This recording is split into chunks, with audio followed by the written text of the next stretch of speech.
We all have those times in our lives where we feel restless and bored with life, and we can maybe change something up or try something new, change up our routine.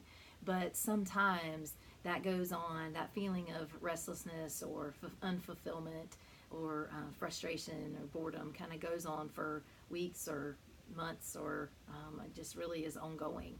And a lot of my clients really come in to see me at this place, whether they're feeling unfulfilled with their work or in their business, they're not meeting their goals, or they're unfulfilled in their relationships, or just in their life in some way. They have everything and are successful, but just not doing it for them, or maybe they're not meeting their goals and they feel unfulfilled in that way.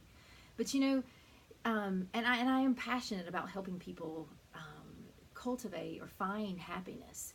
But the secret about happiness though is that we don't actually find it, we cultivate it. Because happiness and fulfillment are an inside job. And we cultivate happiness and fulfillment when we discover our gifts and our passion and our unique purpose on earth, and we begin to live out of that and work out of that place. And in addition, happiness is ours when we begin to develop contentment. And contentment is a peaceful satisfaction that's inside of us. And it involves appreciating what we have and where we are in life, even though we may wish things were different. So I'm not saying in any way that you should settle for a life that you don't love. Dream big and have lofty goals and go after them and work diligently towards them. But it's also important that we enjoy the journey and we not rush things and we not force things. And the most amazing thing of all about contentment is that it's possible to feel fulfilled on the inside even when you're struggling with a certain set of circumstances that you're not necessarily pleased with or that aren't ideal. You can still have the struggle and feel the contentment on the inside. We can appreciate the good in our lives though while working through the bad times. And I want to just share with you several ways that you can begin to create more contentment in your life, because it is a practice, it's a discipline. And number one way is to live your truth.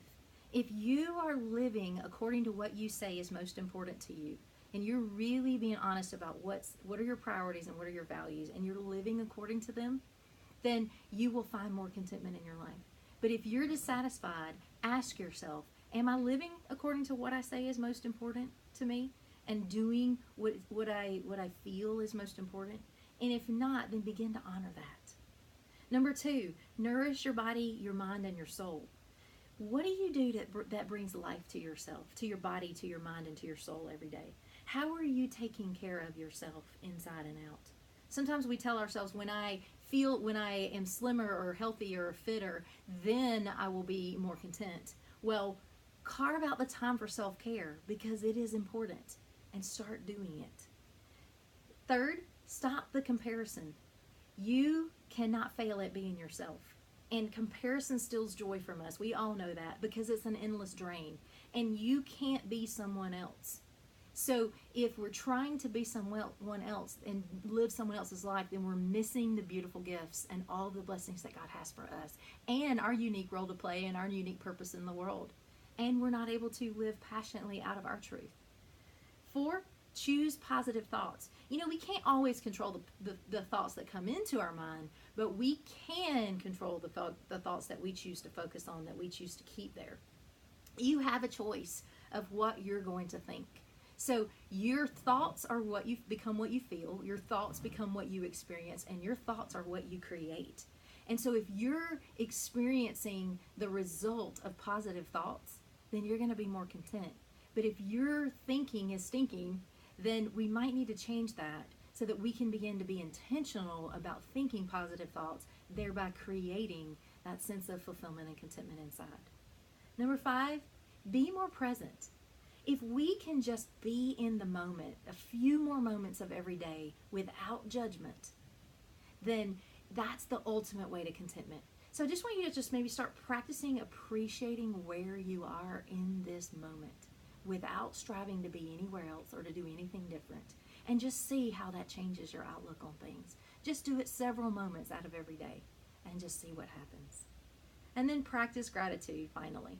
When we take the time to notice and reflect upon the things that we are grateful for, that are good in our lives, then we will feel happier. It changes our chemistry. We will feel more peaceful, and we're going to feel more alive. And gratitude journaling even works because it forces us to kind of reflect on those things and change our perspective about things and really be intentional about the things that we're focusing on. Finally, with gratitude, take time to notice the new things every day instead of just saying, well, I'm thankful for my family or the same things. Yes, we want to be thankful for those things, but notice those new things and really open your perspective every day to notice what new things, what new little miracles are around you every day. And you'll feel the contentment and the gratitude and the fulfillment start to well up in you. So begin to practice, cultivate more contentment in your life starting today. And I guarantee you that happiness is sure to follow.